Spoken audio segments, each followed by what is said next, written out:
वंदे मां शारदे। कल हम आपको व्यंजन का ज्ञान करा रहे थे, वर्णमाला का, और उसमें हमने आपको विभिन्न प्रकार के व्यंजन सिखाए थे जो संयुक्त व्यंजन होते हैं। संयुक्त व्यंजन किस तरह बनते हैं, उनमें किस किस का प्रयोग होता है, वो सब आपको कल बताया। और उसी में के कुछ एक दो व्यंजन और शेष रह गए थे, वो हम आज आपको बताएंगे। और ये रे कहाँ लगता है, इस रे का प्रयोग कहाँ होता है, रकार का प्रयोग कहाँ और कैसे होता है। जब हम पढ़ाते थे तो मुझसे बच्चे पूछते थे, मैडम हमने बोला कर्म लिखो, तो बच्चे क्या कहते हैं, मैडम नीचे रे लगेगा कि ऊपर को लगाएं। अब देखो उस समय तो हमने इस तरीके समझा दिया, जैसे बोले क्रम, क्रम तो नीचे आ गया, और कर्म कहाँ आ रहा है, कर्म यानी माँ के ऊपर जाएगा, क के बाद में आ रहा है तो मैं के ऊपर जाएगा। तो उसी को हम समझाने के लिए आपके लिए आज लेकर आए हैं रकार का प्रयोग। ठीक है, रकार का प्रयोग ये सब बताएंगे आपको, रकार का प्रयोग इसके माध्यम से बताएंगे आपको कैसे बनता है ये। देखिए, भय रहलंत प्लस ए प्लस में, तो बना आपका भ्रम। ऐसे ही क्रम बनेगा, के प्लस रहलंत प्लस ए प्लस में, बना क्रम। ठीक है, अब हमने आपको बताया है, इसी को फिर एक तरीके से थोड़ी छोटी सी डेफिनेशन के रूप में भी ले लिया है आपको समझाने के लिए। रे का अन्य रूप, रे का अन्य रूप क्या होता है, यदि रकार के पीछे कोई व्यंजन हो। ठीक है, रकार के पीछे कोई व्यंजन आ रहा है तो रकार उस व्यंजन के ऊपर लगाई जाती है। रकार को हम क्या कहते हैं, रे रेफ भी बोलते हैं, रे रेफ, ठीक है, भी कहते हैं। जैसे निर्दय, निर्दय शब्द तो हमारे एक्चुअल में ये है, लेकिन जब हम ऊपर रे टांगेंगे तो हमारा ये बन जाएगा, ये जो रे है ये हमारा ऊपर पहुंच जाएगा। निर्दय, न के बाद में, न पे एक ही मात्रा के बाद निर्दय, रे बाद में बोला जाए तो बाद में जाएगा मतलब ऊपर जाएगा। ठीक है, और पहले बोला जाता है तो न के नीचे लगता है। इसी तरीके से आप समझ सकते हैं।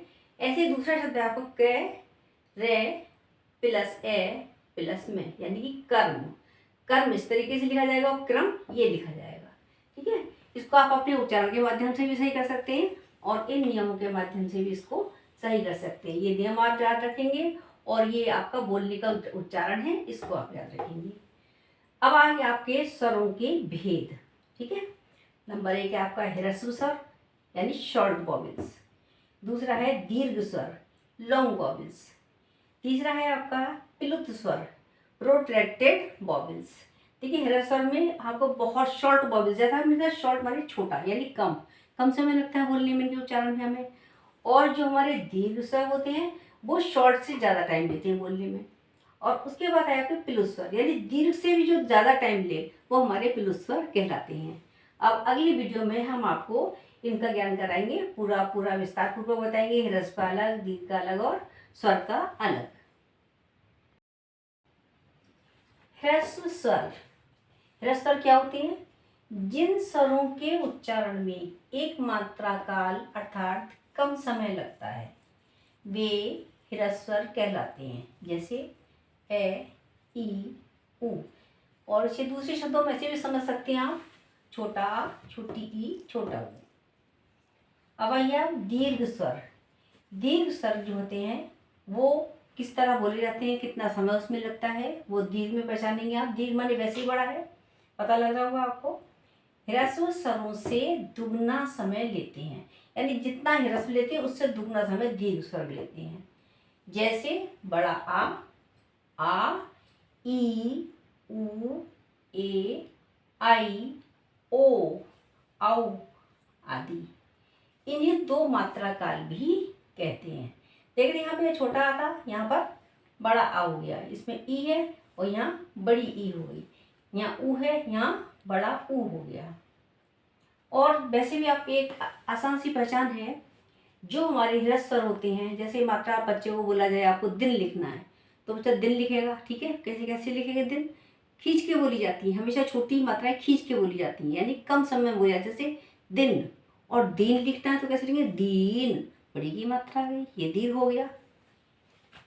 नंबर 3 पे आइए प्लुत स्वर, जिन स्वरों के उच्चारण में दीर्घ से भी अधिक समय लगता है। ठीक है, जो दीर्घ स्वर हैं ये वाले हमारे, इनसे भी ज्यादा समय लगता है तो वो क्या कहलाते हैं, हमारे दीर्घ स्वर यानी प्लुत स्वर कहलाते हैं। दीर्घ से ज्यादा समय लगने वाले प्लुत स्वर कहलाते हैं। यानी जिन स्वरों के उच्चारण में दीर्घ से भी अधिक समय लगे वो प्लुस्वर कहलाती हैं। जैसे ओम, इन्हें त्रिमासिक शब्द भी कहते हैं, इन्हें त्रिमासिक भी हम बोलते हैं।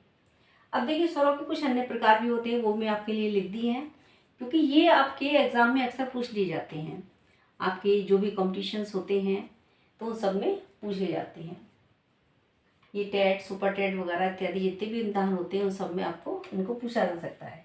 क्या है? उदात्त। उदात्त क्या है? तालु के उच्च भाग से उच्चारित होते हैं। अनुदात्त क्या है? तालु के निम्न भाग से उच्चारित होते हैं। और स्वरित क्या होते हैं? तालु के मध्य भाग से उच्चारित होते हैं।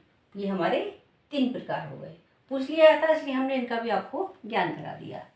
नमस्कार, धन्यवाद।